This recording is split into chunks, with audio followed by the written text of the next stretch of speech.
Okay, well, it was a long day today. The level 2 results were released. I'll talk about that shortly. First, right off the top, I want to say thank you to everybody who gave me a shout out on the different social media platforms. I think from almost 7:30 in the morning right through to about, just a little while ago.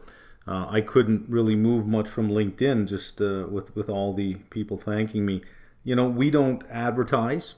We rely heavily on word of mouth. If we advertised, we'd have to pass that cost along. So we chose not to take that route and not advertise to keep the prices low. And then we just said, listen, we'll make it up on word of mouth. If we're not very good at this, and then, you know, what's the point of advertising to convince people to buy something that isn't very good? If we're good at it, word of mouth should carry it. We are now the second, well, not now, we've been for a while, the second largest in terms of subscriber count globally. And that's all through word of mouth. That's all through you mentioning me when you pass. So thank you for that. LinkedIn, YouTube, Reddit, we saw quite a few of these. So let's have a look at where we've been here. July 27th, level 1, we had the news that there was only a 25% pass rate, an all-time low.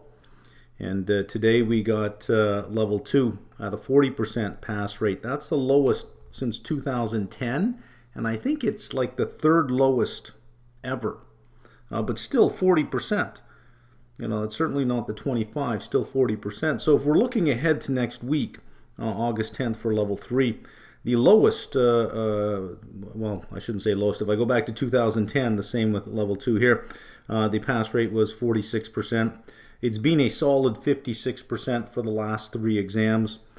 So I would, you know, if I were to bet the over-under, I'd probably be betting, you know, if 46 were the strike, I'd probably betting the over, that the pass rate will be over 46%. I don't know where it'll be, but, you know, if I were a betting person, that's where I would put it. So what I'm going to do in this video here is, you know, I laid out, you know, my plan for what videos I need to put out. And, you know, there was level 1, level 2, you know, those that passed, those that didn't pass, a plan for November, a plan for February. It's just like, look, I'm getting into 6 videos and I know I'm going to repeat myself in a lot of places. So I'm going to do one for everybody, whether you passed or not. After we get through this screen, I'm going to lead you through what I think is an effective method per reading. And then to determine how you attack a whole level or a whole section, just repeat it per reading. And it works whether you're repeating or whether it is your first attempt. Because I do get asked a lot, well, you know, with all the resources I have available, it's overwhelming. Do I read the reading? Do I watch the video first? When do I do the end of chapter questions? Should I save them till the end? Should I do them for reinforcement while I'm at it? How many mock exams should I do? When should I watch the reviews? Those are all legitimate questions, especially when you, you know, log into a site and there's just all of these resources in one place. It can be overwhelming of how to begin or where to start. So I'm going to give you a step-by-step structure of how you would approach each reading. And if you have the structure for the reading, once you're done that, repeat. And, you know, if you're level 1, repeat it, 60 times now? If you're level 2, repeat it 48 times. So listen, if you passed, I'm highly recommending 2022 for level 1, level 2. And, you know, level 3, you're going to find out next week. This is relevant for you because if you ask me something next week about what a plan is, I'm going to just refer you back to this video. I highly recommend 2022 for a number of reasons. You're going to have a lower exam fee because you can get the, I think, the $700 fee at this point. You'll see the newest content, and I think that's important because the content changes every year to try to stay as close to practice as possible. So if you are, you know, heading to the real world, level 3 gets as real as it can be.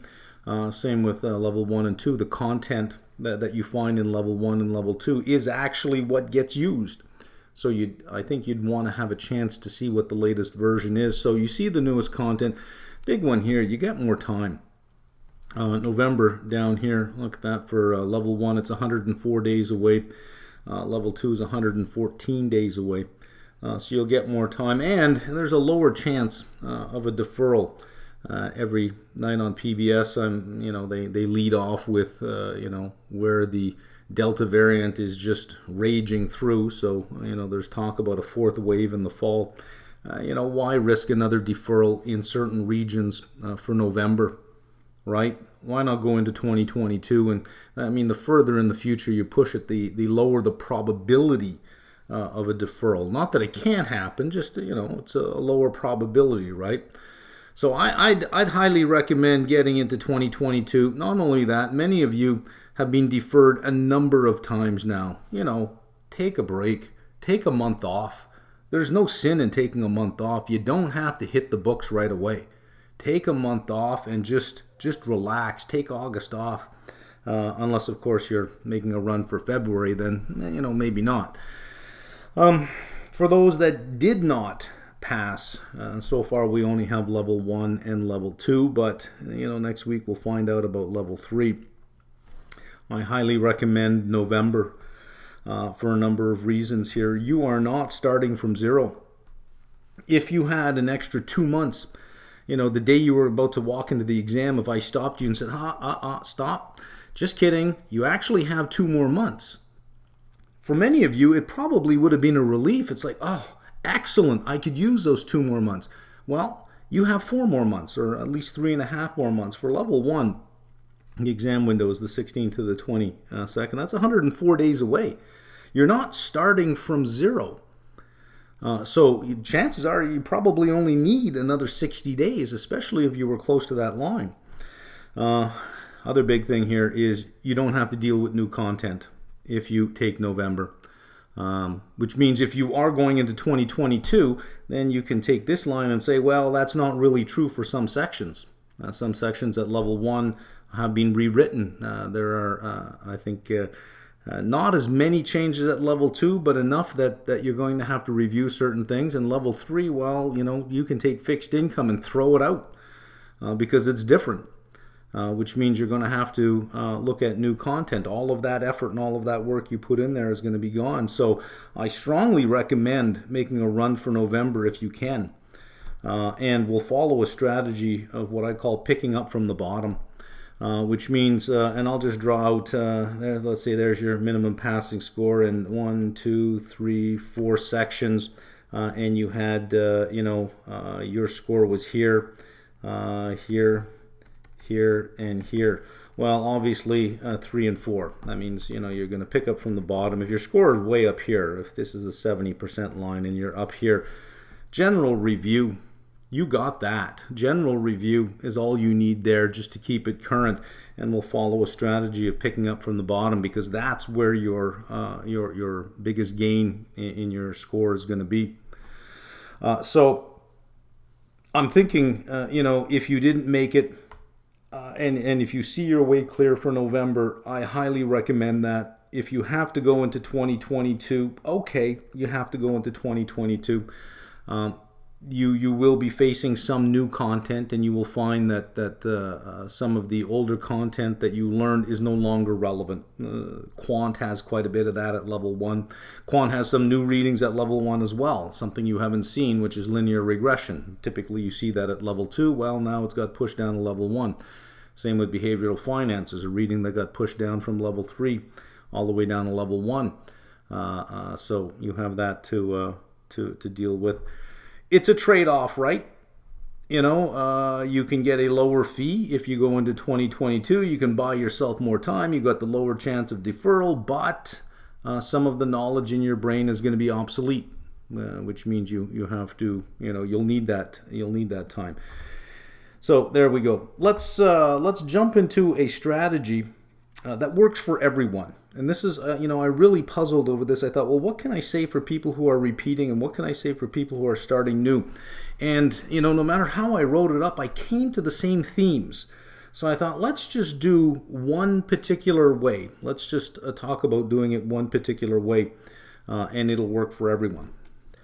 All right, before we head into what I'm about to do here, one thing I forgot to mention on the last screen is if you had a 2021 subscription from my site, that is one fee to pass.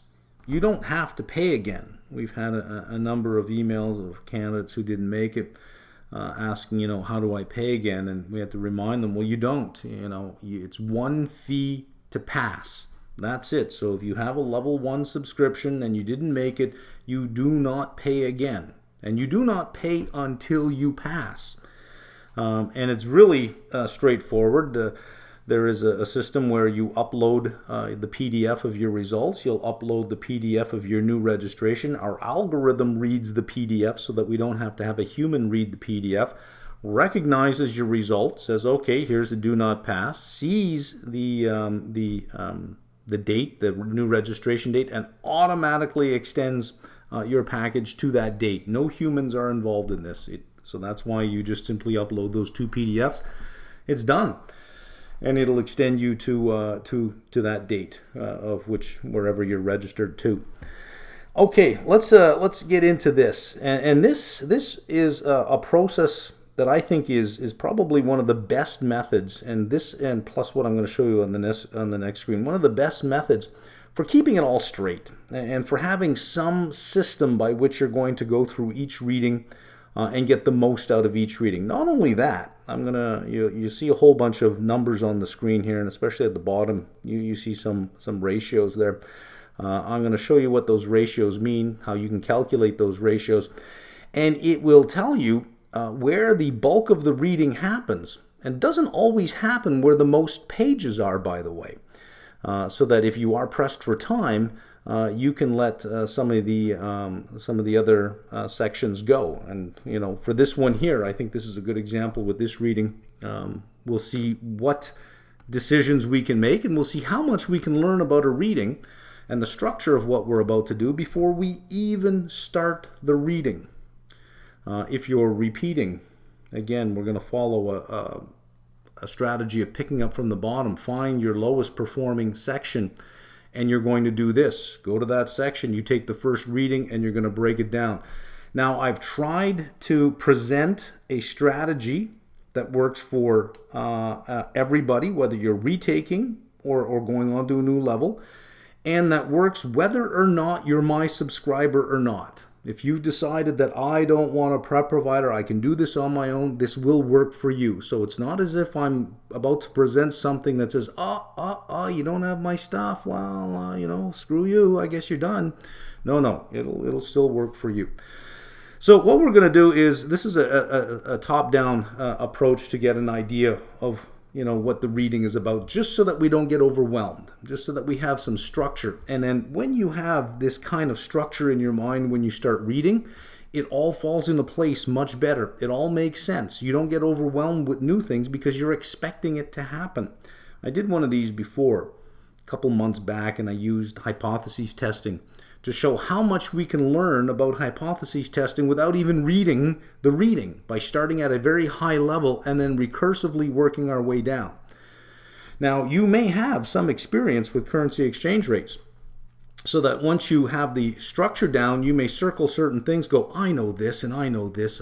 Well, then don't waste your time with it. If you know it, good, you're done. You don't have to deal with it if you already know it. Many of you have, business school backgrounds. You get to some sections of the content where you say, I've seen this before. I took a whole undergrad course in this. I remember this. Good. So let's see what we get here. And listen, all I've done was I went through the reading, when I see the big number 1, section 1, I wrote down the title of that section. Went to the second section, just scrolled through, wrote down the title of that section. I made a note of how many pages I had to scroll through to get to the next section. Then 5.5 pages later, I get to section 3, and there are 11 sections in total, and that is all I did. And I just made notes about what I saw and gave me the page count. So it gives me an idea of the density of each section.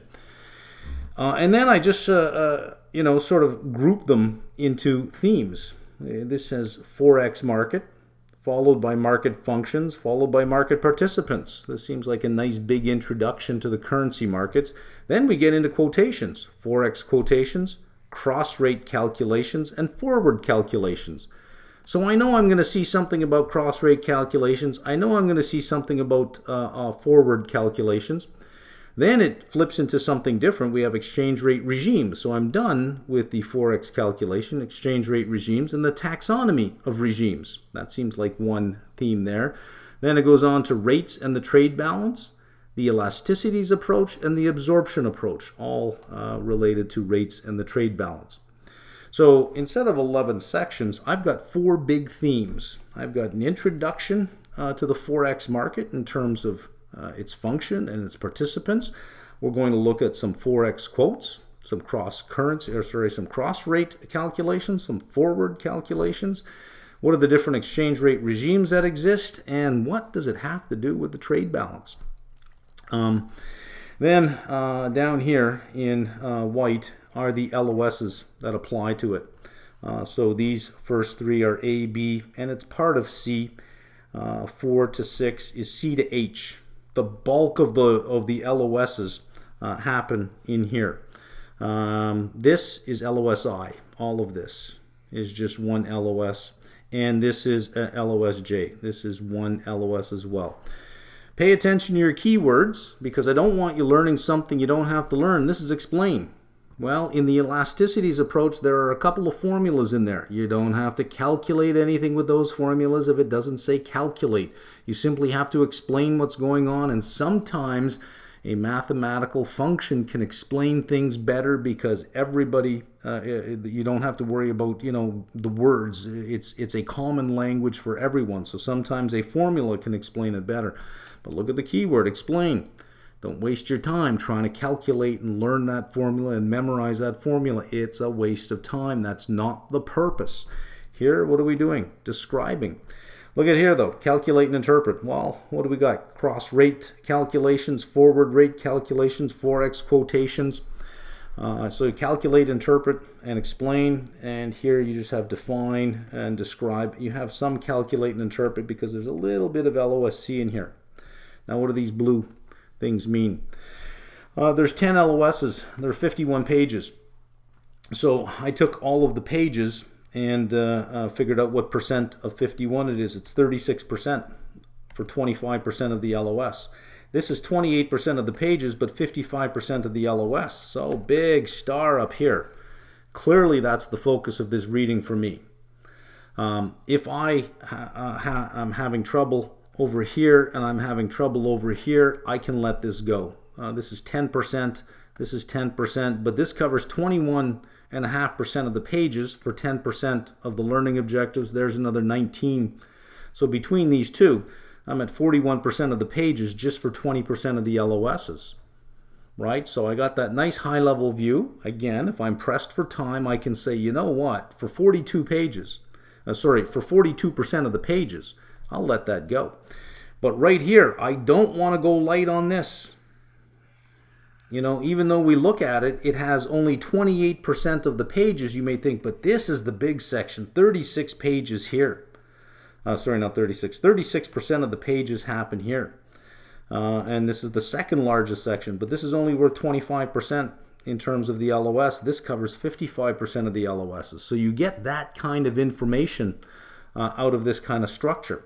So I would start by just taking the reading, getting a blank sheet of paper, writing down the title of each section and assigning each section to an LOS, determining how many pages there are, and get an idea of where your focus is going to be. Clearly, they want you to know Forex quotations. They want you to know how cross-rate quotes are calculated, and they want you to know how forward rates are calculated. And by the way, for level 1, yes, huge.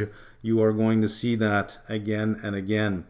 So that is critical, highly testable there. Okay, let's. I want to. You know what? I'll show you the summary in a minute. Let's go to the next screen. Okay, here is how you're going to approach each reading. I wanted to go through that previous screen. So when I said chapter outline, you know exactly what I meant by chapter outline. But this is how we're going to approach each reading. The first thing you're going to do is do your chapter outline. We find in this reading we have 4 major themes. We don't have 51 pages. We don't have 10 learning objectives. I want you to think about it as 4 major themes. the market, the Forex market, Forex rates, Forex regimes, and the effect on trade. And this is the percentage of the LOSs that they represent, 25%, 55, 10%, 10%. That gives you an idea of where you really should pay attention to and where you can let things go if you're pressed for time.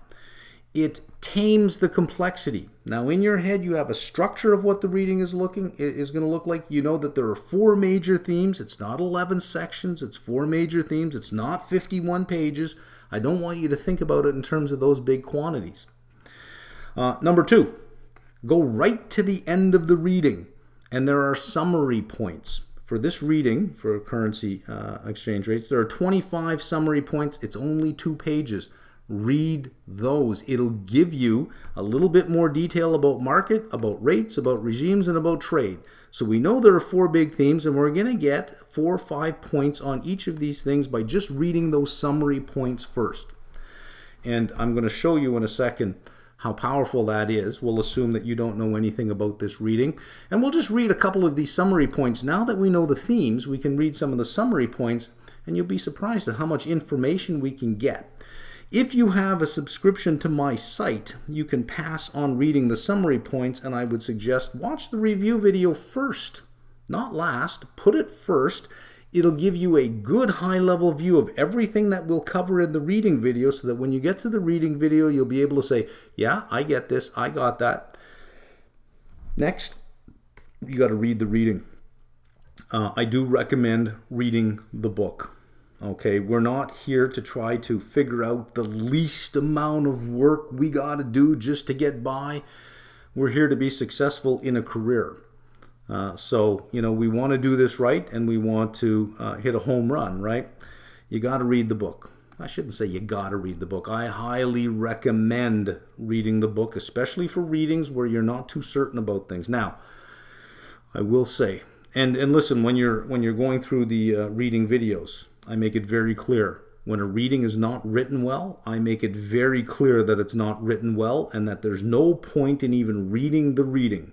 Level 2 derivatives, I've never seen a worse treatment than I've seen in level 2 derivatives. I don't even read those readings. I went through them. I thought, I'm not doing this. This is ridiculous. This is the most difficult way to explain it I've ever seen. So yeah, if you're going through the reading video, there are times where I do say, don't waste your time reading the reading. It's not going to help you. But for the most part, I would read the reading. Now, these are not novels. Slow down. Okay, you can read a Harry Potter novel at a certain speed, but you can't read a textbook at the same speed. And listen, I don't care who you are or what you're about to say in the comments section. You cannot read, have earbuds in your ears while you're listening to your favorite music, and have Netflix streaming on your computer screen while you have chat windows open on Facebook. You can't do it. Your brain can't do it. And I challenge you to a test to prove that your brain can't do it. Turn on a video on YouTube and turn on your TV and try to listen to both of them. You can't. The moment your ears start listening to YouTube, you'll hear the TV in the background, but you won't hear the words. Your brain won't register the words. You can't listen to 2 things at the same time. Your brain is not a parallel processor. It's a serial processor. All right?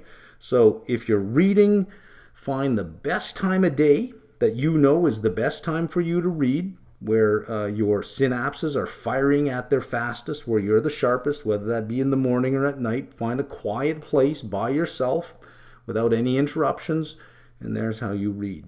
But, it's not a novel. It's not speed reading. Slow down. It's much more enjoyable when you understand every paragraph as you read it, and you're absorbing it, saying, yeah, I understand this fully. This is great. You'll be surprised at how fast the pages turn, even if you slow down a bit. If you really just don't like reading, then that's what the reading videos are for. I follow the readings LOS by LOS, so that after you go through the video and you start reading the reading, you may say, I'm not getting any new information out of this that I haven't already gotten.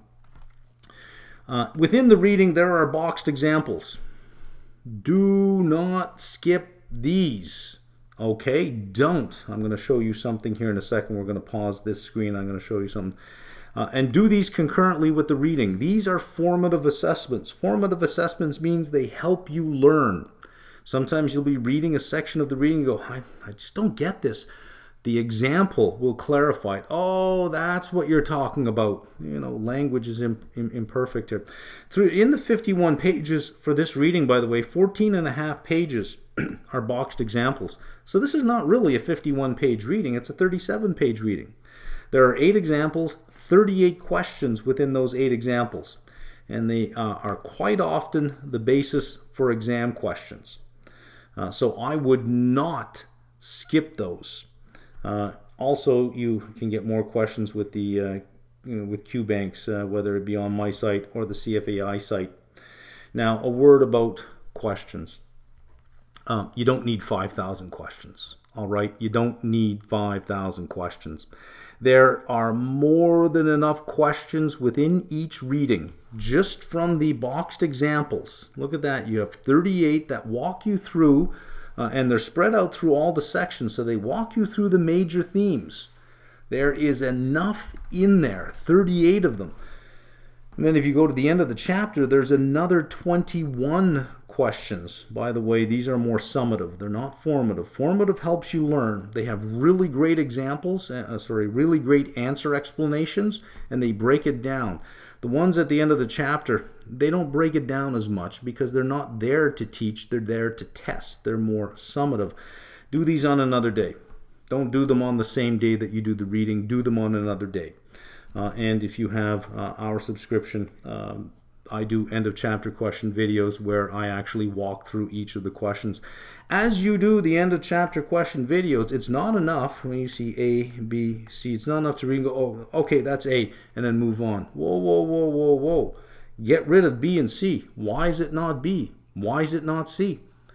You need to do that, okay? Because sometimes you'll get A right for the wrong reason, but you'll feel that you've got it right, and you'll have this false sense of security about it. You need to demonstrate that you can get rid of B and C, because if the question were worded differently, perhaps question B would be right and not question A. You need to be able to pick up on that nuance. All right. At this point, let's. I'm going to show you something that backs this up here, and then we're just going to look at some summary points.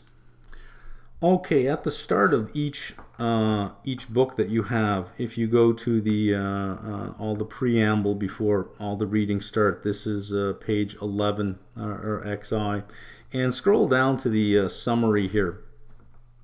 And let's just see what it says here. Every question on the CFA exam is based on the content contained in the required readings and on one or more LOS. The next sentence is important here. Frequently, an exam question is based on a specific example highlighted within a reading or on a specific practice problem and its solution. Doesn't say every now and then. Frequently, an exam question is based on a specific example highlighted within a reading. That's why I don't want you to skip those. Now, when it says that an exam question is based on it, the structure will repeat, but not the numbers. It won't be the same question, but the structure of it. So there may be a question that says, given these two major pairs, calculate the cross pair quote for these two currencies. You may get one on the exam that follows the same structure, but would just have different quotes. So that's important. Okay, let's have a look at the summary from a reading.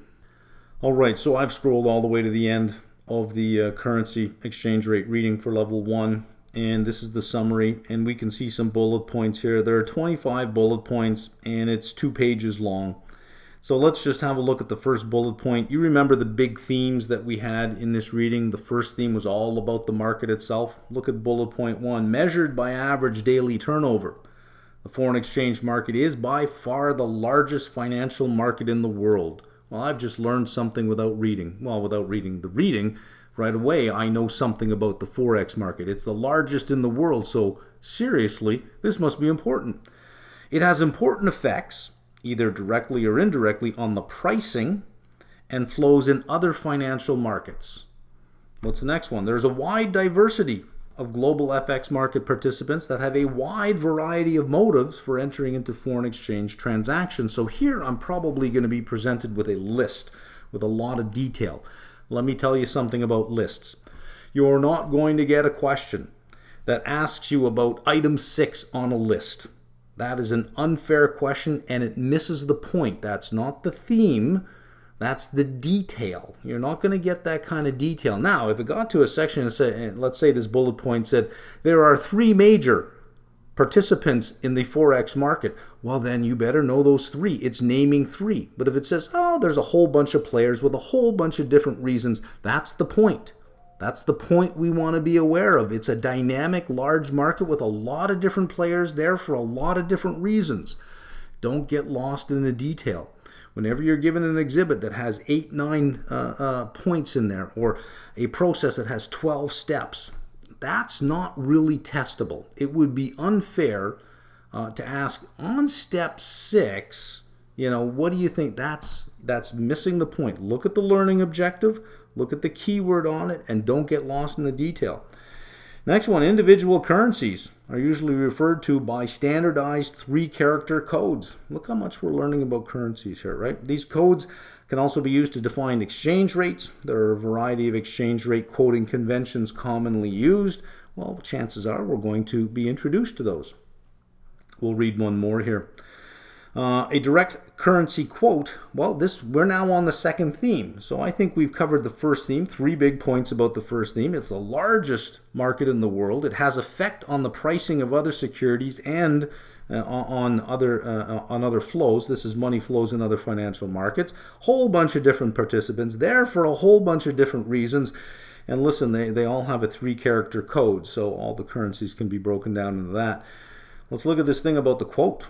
A direct currency quote takes the domestic currency as the price currency and the foreign currency as the base currency. Now you may be saying, well, what do you mean domestic and foreign, price and base?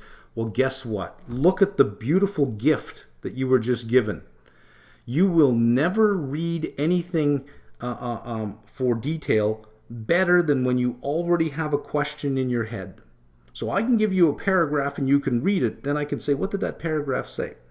Or I could give you a question first, then give you a paragraph to read, and the answer will jump right out at you because you have a question in your head. So you look at this, you go, okay, I don't understand this domestic and this foreign business at all, this base currency and this price currency, I'm not getting that. Direct quote. An indirect quote uses the domestic currency as the base, and here you might be saying, okay, I'm lost, I have no idea. Excellent. You've got these questions in your head. When you're reading, it's going to be that much more relevant. I guarantee you, when you read this section now, when you get to the domestic and the foreign, it's going to jump out at you. It's going to be obvious. You're going to say, I'm going to pay attention to this. Well, you don't even have to say you're going to pay attention. It'll just be obvious to you because you had that question in your head. If you're like me, you like to think of easy ways to remember things, right? Direct quote has the domestic currency in the numerator here, so direct to D. D, direct, that's the way I'd remember it. Yeah, direct, okay, it's D over F. Well, that's, I don't want to read them all, but, if you spend a little bit of time right at the very beginning, mapping out the structure of the reading, looking at where the real learning is concentrated in terms of the LOSs per page, and then have a look at the summary, you can get a lot of information about the reading even before you hit the reading. Okay.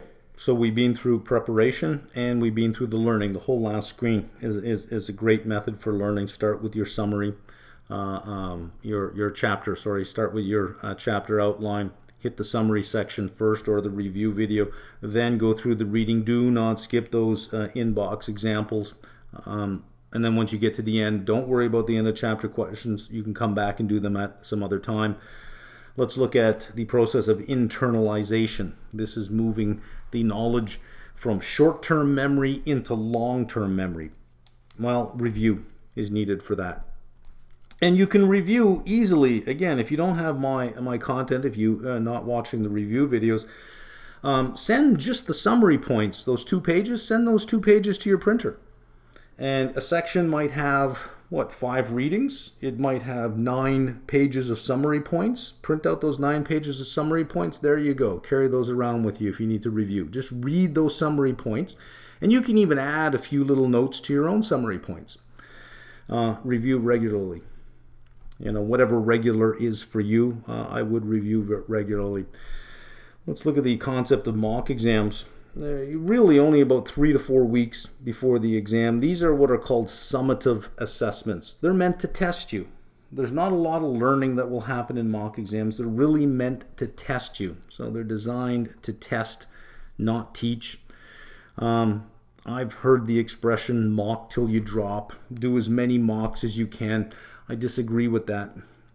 If it takes me 100 questions to determine that you're a 70% student, if I give you another 100 questions, you're not going to move that much. You're still going to be a 70% student. If I give you another 100 questions, you're pretty much going to be another 70% student.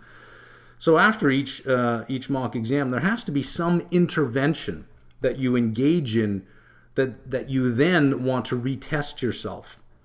So you may do a half exam, and I say the optimal amount is 4 to 6 half exams. That means anywhere from 2 to 3 full exams is more than enough. So you'll do a half exam, and then you'll assess what your weak areas are, but you probably already know what they are. And then if just to take another mock exam the next day, what do you think is going to happen? Each question is a standalone question. So if you're hoping to learn from a particular question, that's called situational learning. It lacks generalizability, because if you learn the answer to a particular question and the method to solve a question, all I have to do is ask you that question in a slightly different way. And because you learned situationally, you won't be able to generalize, and you'll feel that, I thought I knew this. I thought you did it this way. Yes, but I asked the question in a slightly different way. I didn't give you the variable you needed. I gave you 2 others that you had to put together first. So, again, without an intervention, the idea of running from question bank to question bank and mock exam to mock exam, continually testing yourself, is the same as getting on a scale every 5 minutes to see if you've lost any weight. Only because you claim to be dieting now. Well, I'm on a diet. What do I weigh? 210? Okay, I'll give it a few minutes and let me see what I weigh. 210? Well, I'll give it a few minutes. Let's see what I weigh. 210? Give it a few. You get what I'm saying? Unless there's an intervention in there, there's no point in weighing myself again. Unless there's an intervention in between these exams, there's no point in running on to the next one. And you really shouldn't be doing them until 3 to 4 weeks before the exam. In fact, I'd almost say you can take the 3 to 4 out. You could put probably 2 to 3 weeks before the exam, because you're really just assessing where you are. And again, 4 to 6 are plenty. The solution, the scores you're going to get have informational value. They do not have developmental value. In other words, doing another one will not develop your skill. It'll just provide you more information, and typically the same type of information. On our site, we've noticed since we have level 1, we've had it computer-based for a while, even while it was still paper-based. And you can't take mock exam 2 until you finish mock exam 1 because they're locked. And so we want to test everybody's score, that if you're on mock exam 3, we want to compare you with everyone else on mock exam 3. And we find that there is statistical improvement between the first and the second, between the second and the third, but between the third and the fourth there isn't. That after 3 exams, the improvement in score is not statistically any different than had you not done anything. Then there is no difference in score between 4, 5, 6, 7, 8. It doesn't change. So you're wasting your time doing more of those. Another big one that most people disregard are discussion boards and forums. The big one being the Reddit forum, and on our site. It is so important, we feel, that we have a menu option right on the left menu. If you move your mouse over to the left menu, it'll take you right to the Reddit forum. You just click on that and it'll take you right there. 80,000, 90,000 members. It is the largest collection of CFA candidates on the internet. There are, I think, 2 other forums, but they're small in comparison to Reddit. that there really is only one place to be, which is Reddit. It's got a critical mass, and that's the thing with these discussion boards is the more people that use them, the more absolutely useful they become. They have this network effect. So, you take Facebook. It would be hard to compete with Facebook at this point in time because it has a network effect. The more people it has, the more useful it becomes. That's what Reddit is. No matter what question you have, I guarantee you it has been asked and answered on Reddit and answered numerous times by numerous different people. And then, the better answers upvoted. So that you can see how other people answer questions. You can see how other people, you may have a question, you find it on Reddit and you're reading the answers going, oh, okay, I don't like that answer, I don't like that answer. That one sounds like the right answer. Also, answer other people's questions. You will never learn more than when you teach someone else. A great way to internalize, rather than sitting and doing mock after mock after mock after mock, hit the discussion board or the forums. And look at unanswered questions and answer them. That's a great way to do it. These are open-ended questions. It's not as if there's a prompt that says ABC. Somebody will say, I don't get why this is the way this is. Well, then you write out in words why it is. That's part of the explain part of the LOS, or the describe part of the LOS. If you can explain it to somebody else, that means no matter what question I ask you that has ABC, you should be able to pick out ABC. Spend some time on the discussion board. Spend some time on the forum. Spend some time on Reddit. Try not to get into all of the useless discussions on Reddit, because sometimes there are some useless discussions. But there are plenty that ask questions. So I think that should help, whether you are progressing to the next level, whether you're repeating a level. If you think of each reading in terms of that type of process, start with the structure of the process, get an idea of what's in that reading, go through the reading. Don't miss those inbox examples. Yes, there's the end of chapter questions there, but save them for another time. Doing them right after the reading, you're going to do well. Why? Because you have the recency effect. All that information is recent in your mind. You need to digest it. You need to see if you can retain it in memory.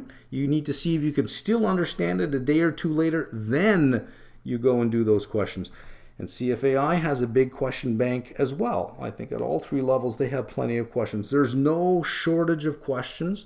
And really, you don't need 5,000 questions for every reading. With the inbox examples, you're probably going to have anywhere from 20 to 40 questions just in those inbox examples throughout all the readings at all levels, some even more. And then the end of chapter questions, then what CFAI provides you, and then of course what we have on our site. There's plenty of questions available out there. Anyways, I hope that gives you some structure. If you're wondering about a progression, well, what section do I start with? How long do I take?